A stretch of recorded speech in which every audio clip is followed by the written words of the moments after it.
Guys, gumawa tayo ng siling laguyo. Siling laguyo na nagkakalat sa gilid-gilid. Layo na ng nilakad ko. Wala pa ako nakitang siling laguyo. Malayo na ang nalakad ko. Tama-tama, nagpapatanggal ako ng ano tawag dyan, ng bel-bel sa tiyan. Kasi busog ako, kakakain ko lang, kaya medyo naglalakad-lakad ako para laglag yung aking kinain. Maghanap ako ng siling laguyo kasi mag-iihaw kami bukas ng aming kasamahan sa trabaho. Gusto niya ng inihaw na bangus. So, kailangan ko ng siling laguyo at saka kalamansi sa tabi-tabi. Huwag ka maingay guys ha. Hapon naman natulog na yung mga may-ari. Nagawa tayo ng siling laguyo. Siling laguyo. Dito guys, meron ako na ispatan.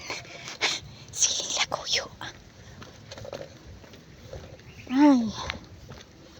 Tara guys, samahan nyo ako guys. Layo na nalakad ko. Ilang street na rin na nalakad ko. Wala pa ako nakita ang siling laguyo. Siling laguyo. Para sa inihaw na bangus. Okay. Dito ko banda nakita yung siling laguyo. Maraming inog. Dito. Sana hindi magkakahulan yung mga aso. Ang ingay ng aso.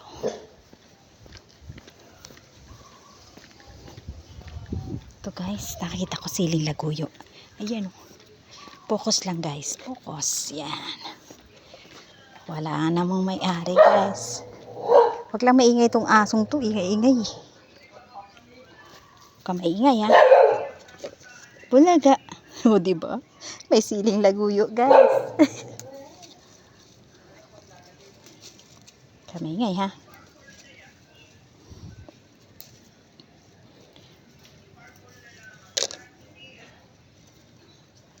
Kunin ko lang yung hinog.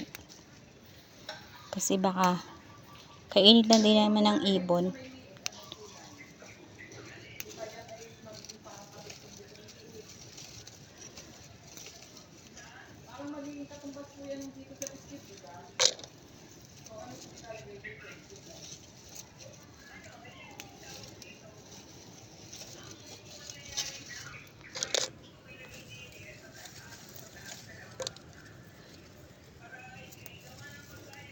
Lalagay ko na lang siya sa sukaan guys.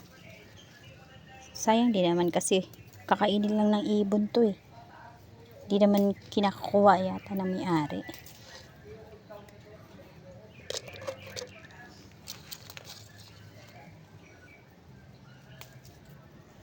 Dami diba guys?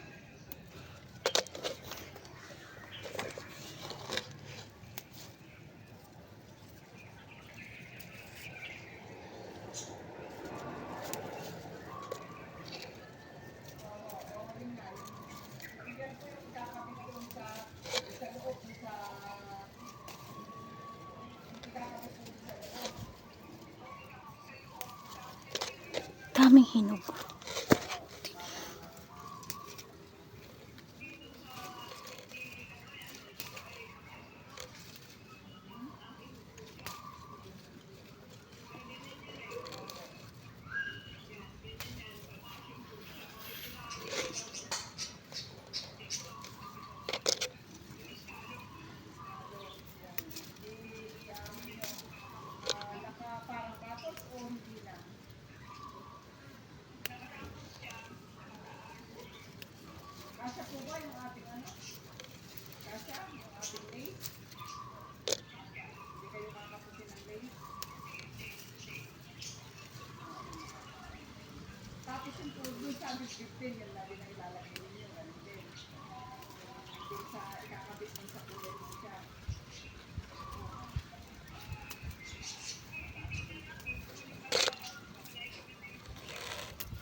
Mabilis naman itong mahinog itong mga to yung ganito. Kaya okay lang yun. Kukunin ko kasi Kakainin din naman ng ibon. Sayang, hindi naman ma-share naman sa tao. Tsaka tingin ko hindi naman nila kinakain. Kasi ang dami ng hinog. Oh.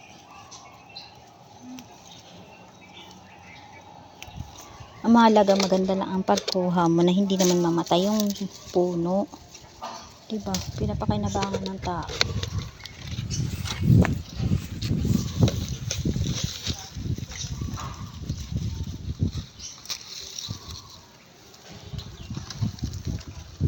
Thank you, puno.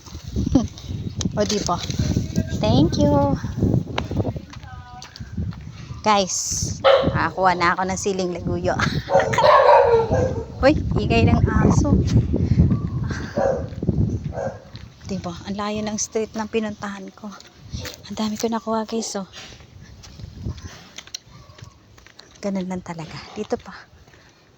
Meron ako dito nakita dati. Puno din. Ay, walang hinog. Ayun, oh. Diba? Dati dito rin ako nakuha.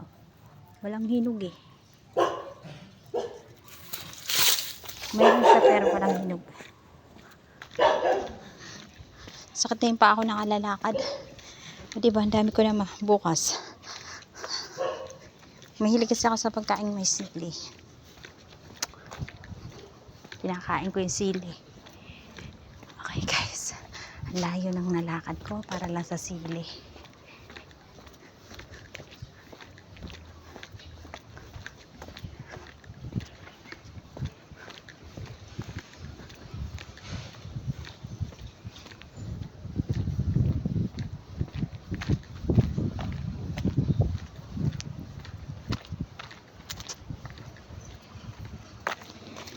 Butin bote.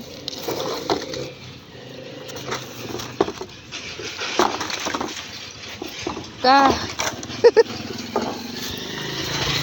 Ang daming plastic. Ay, wala akong sako.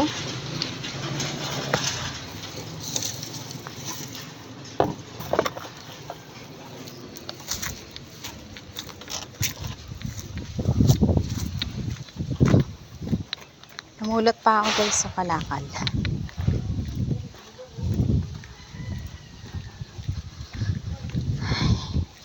Nakatatamang sa ako rin ako sa pamumulot ko habang naglalakad ako kanina. Ngayon kasi ang focus ko lang kumuha ng siling laguyo at saka kalamansi.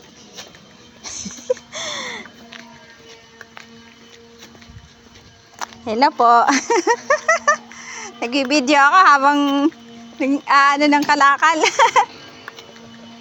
Vlogger ka na rin? Hindi naman po, ano pa lang.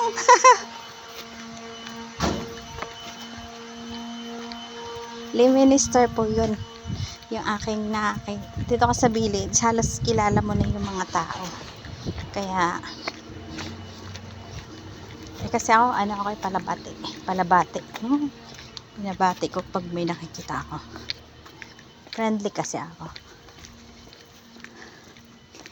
Diba, guys? Kailangan natin, sabi nila, ang hirap daw magpayaman.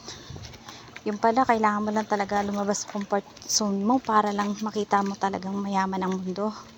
Diba? Katulad yan, yung kalat na 3 sakong kalakal, oh.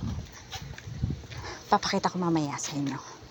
Yung mga napulot ko. Pulot lang yan, ah. Nasa motor nakalagay. Nihingal ako. Layo ko ng nilakad ko, no? Layo ng nilakad ko. Para lang sa sili.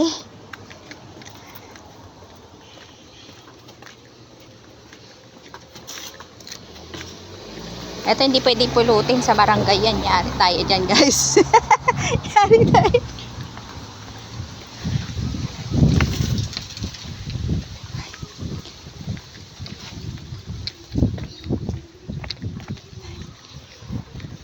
Ang layo na narating ko.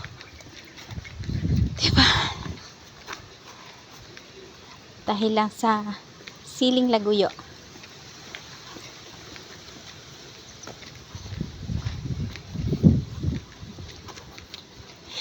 Mamaya pagdating ko doon, sasabihin ko sa mga kasama ko, marami na kaming siling laguyo na gagawin sa usawan bukas para doon sa sa amin gagawing inihaw. Diba?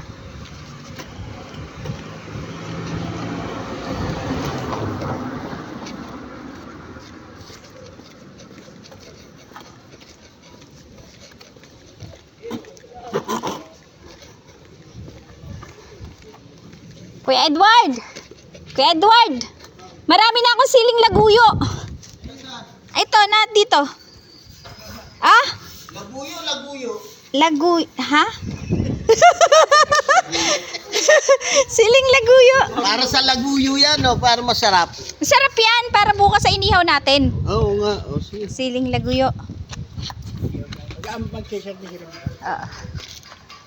Magkano, chef? 50-50, okay Uy, 50-50 ilan ba tayo? O sige, kung anong magkano inabot ng ano di. Sama na pati bigas dun. Sige. Kay Sir 200. Kay Sir 200, no problem. Ito guys nga pala yung mga napulot ko bo. Kita mo yan? Pulot ko yan. Hindi ko sa akin kahit dalawang medium lang. Okay. Di ba dalawang medium lang?